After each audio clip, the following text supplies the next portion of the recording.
गुरुग्राम के मानेसर में रविवार को भाजपा केंद्रीय संसदीय बोर्ड की सदस्य सुधा यादव ने तमाम कार्यकर्ताओं के साथ प्रधानमंत्री नरेंद्र मोदी के मन की बात कार्यक्रम के 124वें एपिसोड को सुना। उन्होंने इस मौके पर कहा कि प्रधानमंत्री नरेंद्र मोदी अपने इस कार्यक्रम के द्वारा देश के हर एक व्यक्ति की मन की बात कहते हैं।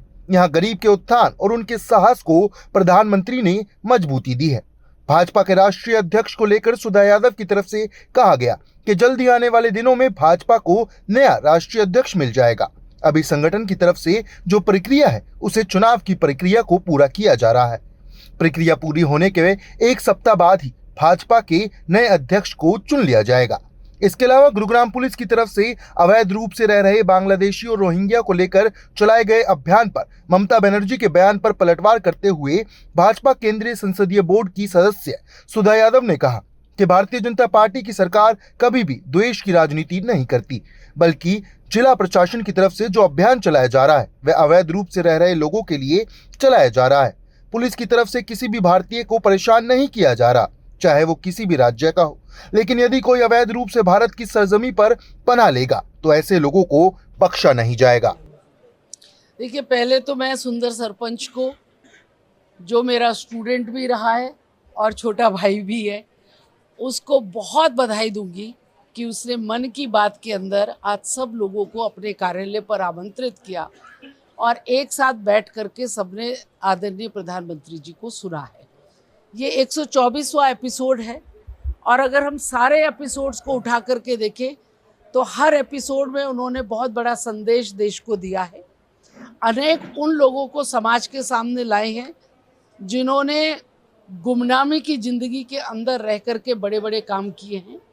सामाजिक सरोकार को उन्होंने उठाया है, चाहे वो स्वच्छता को लेकर के हो, पर्यावरण का हो, अपनी सांस्कृतिक धरोहर को बचा करके रखने का हो, या समाज के अंदर मिलजुल करके हम तीज त्योहार को मिला करके एकता का संदेश दें। ऐसे अनेक लोग हैं जिन्होंने अकेले ही पहाड़ को तोड़ करके मांझी जैसे सड़क बनाने वाले उनको हमारे सामने लाए। और अगर आप पिछले 11 वर्षों के कार्यकाल को देखेंगे तो पद्म अवार्ड्स उन लोगों को मिले हैं जिनके बदन पर कपड़ा नहीं था, पैर में चप्पल नहीं थी। ऐसे मन की बात सुनी प्रधानमंत्री की, सुधा यादव जी मौजूद रही। इस तरह से रहा क्योंकि कार्यकर्ताओं की बड़ी संख्या भी मौजूद थी। सबसे पहले तो मैं आभार व्यक्त करता हूँ बड़ी बहन सुधा यादव जी का कि मेरे एक छोटे से संदेश को मैंने निमंत्रण स्वीकार किया और माननीय मोदी जी का जो 124वां संस्करण था यहाँ मेरे कार्यालय में सुना गया। और बधाई देता हूँ देश के यशस्वी प्रधानमंत्री माननीय मोदी जी को कि हर छोटी से बड़ी, चाहे तो समस्या हो या किसी की उपलब्धि हो, वो देश की आम जनता के सामने हर महीने के लास्ट रविवार इस तरीके से उनकी समस्याएं सुनना, उनकी उपलब्धियां गिनवाना, उनकी जानकारी देना, तो इससे कहीं ना कहीं हर देशवासी अपने आप को गौरवान्वित करता है। और ये एक सामान्य व्यक्ति माननीय मोदी जी, क्योंकि वो सामान्य व्यक्ति रहे थे तो उनको पता है कि किस तरीके से देश को आगे बढ़ाना है। और जो माननीय मोदी जी का सपना है 2047 में विकसित भारत बनाने का जो लक्ष्य लेकर वो चल रहे हैं, निश्चित रूप से मन की बात का जो एक कार्यक्रम है इसमें इस कार्यक्रम की बहुत बड़ी भूमिका रहेगी।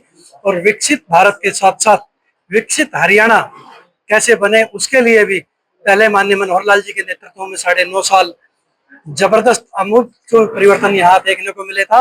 और अब पिछले 1-1.25 साल से माननीय नायब जी के नेतृत्व में हरियाणा लगातार आगे बढ़ रहा है। तो हम ऐसा मान सकते हैं कि विकसित हरियाणा जब बनेगा, विकसित हरियाणा के साथ साथ विकसित भारत को बनाने में हरियाणा की अहम भूमिका होने वाली है।